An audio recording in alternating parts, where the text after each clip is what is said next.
বাংলাদেশেরও উচিত ছিল এই সিরিজে কমপক্ষে 4 জন নতুন প্লেয়ারকে সুযোগ দেওয়া। তাহলে ভবিষ্যতে আপনারা যে বলেন না যে ভাই বিকল্প প্লেয়ার কে হবে, বিকল্প প্লেয়ার যদি আপনাদেরকে খুঁজতে হয় তাহলে এরকম দ্বিপাক্ষিক সিরিজে নতুন কিছু প্লেয়ারকে সুযোগ দিতে হবে। আসসালামু আলাইকুম, বিডিকের আড্ডার পক্ষ থেকে আমি রকি আছি আপনাদের সাথে। এই মুহূর্তে যারা আমার এই ভিডিওটি দেখছেন সবাইকে জানাচ্ছি আন্তরিক শুভেচ্ছা এবং অভিনন্দন। ভিডিও শুরুতে আমি আগে একটু সরি বলে নেই আমার যারা অডিয়েন্স আছে।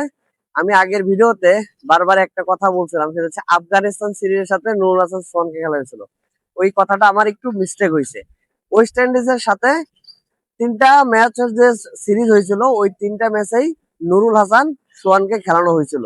ওই সিরিজে ওয়েস্ট ইন্ডিজের সাথে 3টা ম্যাচই নুরুল হাসান সোহানকে খেলানো হয়েছিল জাকের আলী অনিককে বসিয়ে রেখে। এখন আগামীকাল যে নিউজিল্যান্ডের সাথে সিরিজ অনুষ্ঠিত হতে যাচ্ছে বাংলাদেশের সাথে, সেই সিরিজে নুরুল হাসান সোহান, জাকের আলী অনিক কিংবা শামীম হোসেন পাটোয়ারি এই 3টা প্লেয়ার ফিনিশিং রোলে খেলে দুর্ভাগ্যবশত এই সিরিজে এই 3জন প্লেয়ারের একজনকেও রাখা হয়নি। আমার মতে যে কোনো একজনকে রাখা দরকার ছিল। আপনি যদি খেয়াল করেন যে জাকের আলী অনিককে নিয়ে যে এত আলোচনা সমালোচনা হয়েছে, বাট জাকের আলী অনিকের ওডিআই পারফরমেন্স কিন্তু ভালো টি-20 থেকে। টি-20তে জাকের আলী অনেক ধারাবাহিক ভাবে পারফরমেন্স খারাপ করছে, যার কারণে উনি ওডিআই ফরম্যাট থেকেও বাদ পড়ে গেছেন। তবে এখানে যদি বিসিবির উচিত ছিল জাকের আলী অনিককে ওডিআই ফরম্যাটে খেলানো। আর আগামীকাল থেকে যে সিরিজ অনুষ্ঠিত হচ্ছে আপনারা জানেন যে যে 15 সদস্যের স্কোয়াড দেওয়া হয়েছে, যে 15 সদস্যের স্কোয়াড দেওয়া হয়েছে আপনারা সবাই জানেন। এই 15 সদস্যের স্কোয়াড আপনার পাকিস্তানের সাথে যে সিরিজে যে 15 সদস্যের স্কোয়াড ছিল সেই 15 সদস্যের স্কোয়াডই আগামীকালকে খেলতে যাচ্ছে নিউজিল্যান্ডের সাথে। তবে এখানে আরেকটা বিষয় আমি একটু অ্যাড করে দিই। আপনারা জানেন যে পিএসএল এ বাংলাদেশের 6 জন প্লেয়ার খেলতেছিল বা সুযোগ পেয়েছে। সেই 6 জন প্লেয়ারকে কিন্তু বাংলাদেশ এই সিরিজের জন্য বাংলাদেশে ফিরিয়ে আনছে। কিন্তু দেখেন নিউজিল্যান্ড তাদের দেশের প্লেয়ারও কিন্তু অনেকেই পিএসএল আইপিএল এ খেলতেছে, কিন্তু তারা কিন্তু তাদের প্লেয়ারকে কিন্তু ওইরকম ভাবে ফিরিয়ে আনে নাই, বরং তারা নতুন কিছু প্লেয়ারকে বাজিয়ে দেখার জন্য এই সিরিজে সংযুক্ত করছে। কিন্তু আমাদের বাংলাদেশের কালচারটা কি জানেন, ওই আমরা এই আগের ইয়ার মধ্যে পড়ে আছি। কি দরকার ছিল আপনার 6 জন প্লেয়ারকে বাংলাদেশে ফিরিয়ে আনা? সেই 6 জন প্লেয়ার তারা যদি পিএসএল খেলে আর একটু এক্সপিরিয়েন্স অর্জন করতে পারে তাহলে তো দিন শেষে বাংলাদেশের ক্রিকেটের জন্যই ভালো হয়।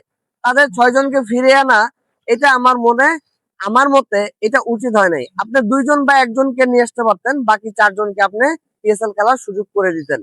এই 4জনের জায়গায় আপনি নতুন করে আরো 4টা প্লেয়ারকে বাজিয়ে দেখতে পারতেন নিউজিল্যান্ডের সাথে। কারণ আপনারা জানেন যে নিউজিল্যান্ডের যে টিমটা বাংলাদেশের সাথে খেলতে আসছে তারা কিন্তু পূর্ণাঙ্গ শক্তি নিয়ে বাংলাদেশের সাথে কিন্তু খেলতে আসে নাই, কারণ তাদের অনেক ভালো ভালো প্লেয়ার আইপিএল পিএসএল এর সাথে সম্পৃক্ত আছে, যার কারণে তারা কিন্তু নতুন কিছু প্লেয়ার নিয়ে আসছে এই সিরিজ খেলার জন্য।